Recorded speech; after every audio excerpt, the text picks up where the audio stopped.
Bonjour à tous et bienvenue dans cette seconde vidéo. Voilà. Dans cette vidéo, il vous sera question de fournir rapidement tous les documents à fournir pour appliquer en Russie, c'est-à-dire pour la bourse en Russie. Donc voilà. Dans la première vidéo, il a été question de voir un peu les démarches à suivre, n'est-ce pas, pour remplir un peu, euh, pour remplir un peu les formulaires pour s'octroyer la bourse en Russie, voilà, pour appliquer en Russie. Voilà, c'est simple. Les documents, j'ai vu que beaucoup m'ont posé un peu des questions. Quels sont les documents à fournir? Sûrement que j'ai un peu survolé dans la première vidéo. Alors là, je fais un complément pour pouvoir un peu vous situer par rapport aux documents à fournir. Alors, les documents à fournir ne sont pas aussi, je peux dire, compliqués. Euh, bon, il y aura pour ceux qui vivent en Russie, pour ceux qui vivent aussi hors de la Russie. Il y a un peu une petite différence. Et là, c'est ce qu'on va voir tout à l'heure. Voilà. Pour ceux vivant en Russie, vous aurez besoin nécessairement d'un test de sida. Voilà, pas moins de 3 mois si vous voulez. Pas moins de 3 mois, il faut le faire.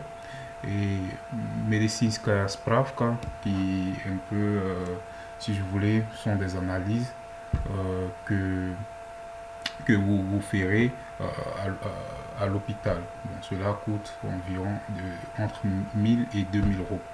Voilà.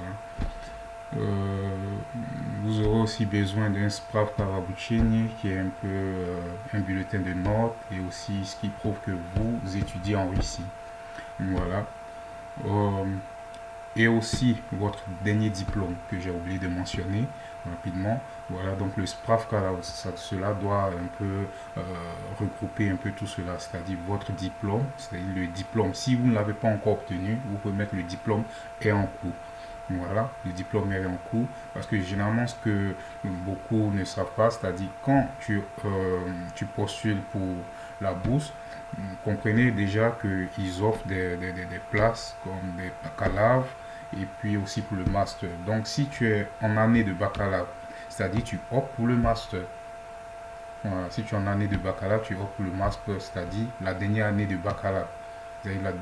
La dernière année pardon, de bachelor. Donc, tu optes pour le master. Donc, c'est-à-dire les diplômes, les diplômes, pardon, le diplôme est en cours de validité. Ça, c'est d'abord un. Et les différents bulletins de notes de la première année jusqu'à la quatrième année. Donc, de la première année, vous devez faire de telle sorte que les bulletins là soient par semestre ou bien par année, c'est encore mieux par année, qui envoie déjà les 2 premiers semestres. Voilà, donc c'est ce qui va concerner un peu le Spravka Babuchin.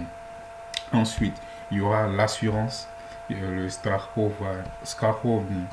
Donc, Strahovni. Donc, cela, vous devez payer une assurance qui couvre au moins un an. Là, je pense que c'est mieux, c'est mieux, c'est garanti.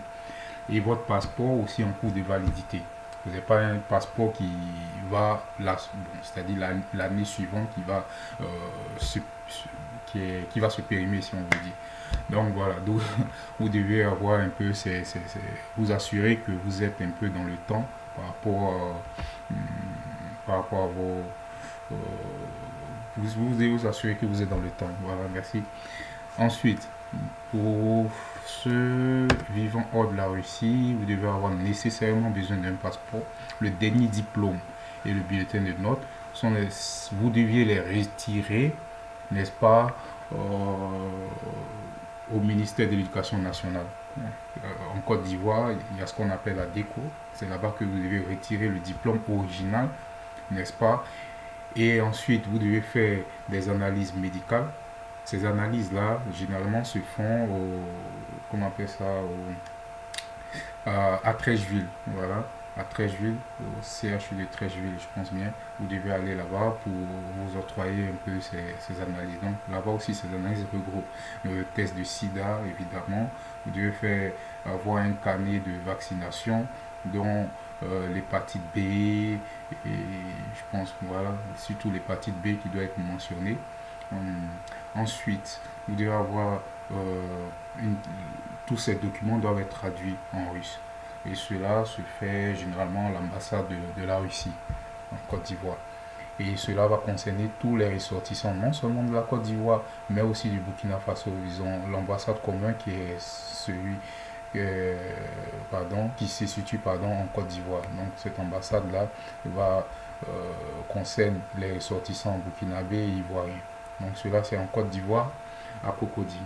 Donc voilà un peu pour les documents, je peux dire les documents à fournir. Donc il faut, le plus important, avant de soumettre vos documents, c'est-à-dire pour ceux qui vivent hors de la Russie, il faut, il faut d'abord les traduire.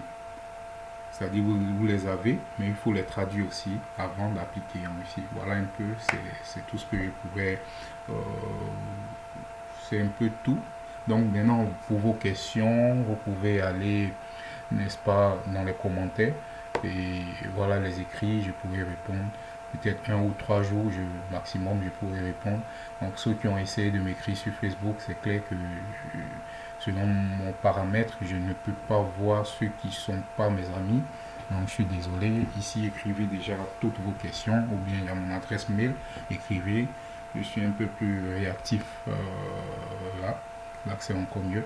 Donc vous laissez vos commentaires, vos questions, vous les laissez. Et comme ça, je pourrai répondre. Et cela va aider aussi les autres, n'est-ce pas, à pouvoir appliquer. Donc, voilà. Donc je vous remercie encore. Et vraiment, bonne chance. Et aussi, pardon, j'allais ajouter que pour l'application, la période, non seulement ça a déjà commencé, mais vous devez vous assurer, vous devez le faire au plus tard, moi je conseille, fin janvier. Fin janvier, généralement ça prend fin en février, mais c'est mieux déjà fin janvier, vous aurez déjà bouclé avec tout ce qui est comme, vous aurez déjà bouclé avec, voilà, l'application et le soumettre déjà.